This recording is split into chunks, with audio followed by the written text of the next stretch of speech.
Following up on Ys VIII was a tall task, but Ys IX did exactly that by embracing a lot of what made 8 great while making sure to forge its own identity in story, setting, and even gameplay. Fans of the previous games of the Ys series will have a lot of familiar feelings while playing this game, especially with the returning lore seen throughout the game, and will still get a worthwhile new experience with some ideas that I think are great additions to this long-running series. If you're looking for a detailed, mysterious story with solid characters, great exploration, quick and fluid action combat, and a pumping soundtrack, then you should check out Ys IX. Ys IX Monstrum Nox is an action RPG developed by Nihon Falcom and localized and published in the West by NISAmerica. The game came out for the PS4 in Japan in September of 2019 and came to the West initially in February of 2021. The game was then ported to PC and Switch, releasing in July of 2021, and it is the PC port done by PH3 Games and Engine Software that I played and I'll be discussing later in detail. Upon release, the game had good but not great reviews, and sales were solid, at least in Japan, despite some intense competition during the release week by other new releases like Dragon Quest XI's, Code Vein, and Atelier Ryza. As with most of the Ys games, this game can be played without playing the previous games, but I advise against it because the other games are great and there is an overarching continuity which this game is currently at the end of, and Ys IX in particular has several important lore nuggets returning from previous games.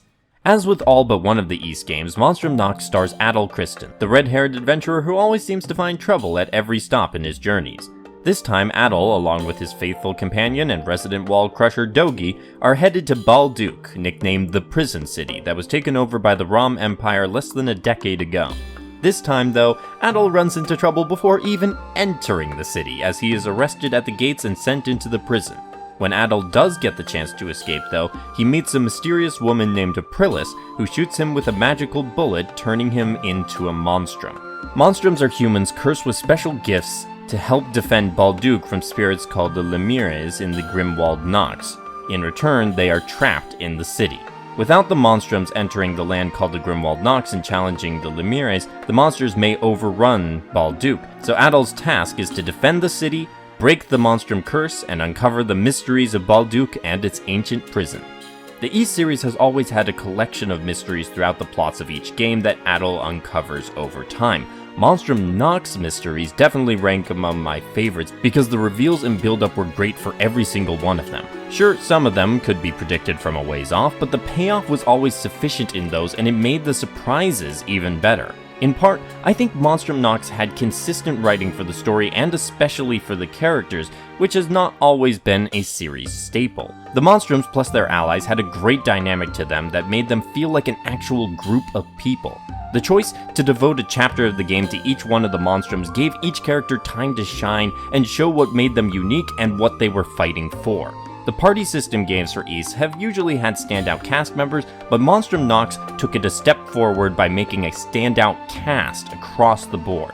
This extends to the allies of the party as well, which featured several characters all fondly remembered that assisted Adol in his adventures, and whose stories were interwoven with the main story, adding richness to the overall tale. I also think the pacing was excellent throughout the story, rarely feeling bloated or too quick to the point that at the finish, I felt like the game had propelled me along this journey with Adol like a strong breeze. Balduke itself as a location has a lot more character to it than previous locations in the series, perhaps because of the amount of time spent in the city. For those who have played Falcom's other major series, The Legend of Heroes, I see parallels between Balduke and the city of Crossbell in how detailed the city and its people are. If you're worried that confining Adol's adventures to a single city, along with some of the surroundings, may make the game boring though, fear not. Balduke is a huge location with varied districts and a wealth of dungeons to explore among its ancient architecture. Plus, the city has one of my favorite features for the game with the graffiti you would find on various buildings around the city, which ranged from funny to actually insightful about the ongoing issues in Balduke. Balduke, along with the main cast and their writing, I think will end up being the most memorable part of your time playing Ys IX due to the attention given to making a culture to the city all its own. As for combat, Ys IX is the fourth game in the series to use the party system first introduced back in Ys VII, and at this point the system is well honed and fluid in action. For those who have not played a party system game before, you control one character among a party of, in this case, up to 6 members. You have 2 AI-controlled members of the party fighting at the same time that you can switch between at any point in combat, which may be necessary depending on the enemy you are facing. Each one of the characters has a damage type: slash, pierce, or strike, and certain enemies are weak to certain damage types, although some are neutral to all types. In addition to the damage type, each party member has a set of skills that they can use in combat and become more powerful with repeated use. They can equip up to 4 skills along with a 5th powerful skill that is activated once a character enters boost mode, in addition to the party system from the previous Napishtim system games. Skills and boost mode need a certain level on the SP or boost meter before they can be activated. Not everything is about offense though, as on the defensive side of combat, Ys IX returns Flash Move and Flash Guard to help you avoid and counter enemy attacks. Flash moves happen when you pull off a dodge just before an attack lands and gives temporary immunity and a burst of speed. Flash Guards happen when you pull off a guard when an attack lands and gives temporary immunity and guaranteed critical strikes. Ys IX kept what was working from the previous party system, tweaked it a little bit, and came out with a similar but still great combat system. As for the enemies themselves, there's not much to say. There's a good mix and variety of designs and attack patterns, but nothing that really stands out among all the enemies or even the bosses. I will say for series veterans that if you typically play on normal mode for Ys games like I do, this time around you might be better suited for hard mode. Perhaps because the game has 6 difficulty modes, the normal mode was the easiest normal mode for the Ys series I've played thus far. Don't worry for those really seeking the tense Ys challenge, I'm sure Nightmare mode delivers on that. But I was a bit surprised while playing that I never even wiped out as a party on normal mode, so I advise updating your expectations with regards to difficulty accordingly. The one big addition when it comes to gameplay for Ys IX beyond the boost mode though, comes with the Monstrum gifts. Each monstrum has a special gift that can be used in combat, but more frequently outside of combat, where they are highly useful for general exploration. For example, White Cat's gift is Heaven's Run, which enables her and her allies to run up buildings' vertical surfaces. Every single monstrum gift is transferred onto the party member that you are currently controlling, so you don't need to worry about switching between them as you're traversing the city. These gifts give certain combat encounters new dynamics, but I don't think they were utilized all that creatively during the game. On the other hand, out-of-combat usage of the gifts was fantastic, as the gifts allowed exploration to gain a new vertical component. Collecting every treasure and azure petal throughout the city was a lot of fun because of how I had to figure out exactly how to use the gifts at my disposal to reach some of the really high-up items. I think the gifts were an excellent addition that gave the exploration especially a boost when it came to the numerous collectibles, and I just wish the game had used that same energy to make the gifts more impactful in combat. Now, most of the battle and exploration takes place within or around Balduq, but there is still the Grimwald Knox to deal with. These encounters come in 2 forms.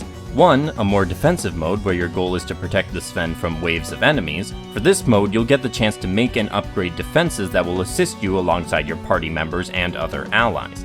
The other encounter is more offensive, tasking you to destroy the Lacrimae in the area, along with usually a powerful boss amongst all the other enemies taking you on at every turn. Both of these modes can get chaotic, but it is quite satisfying to clear them, although I wish there was more variety in either enemy type or setting.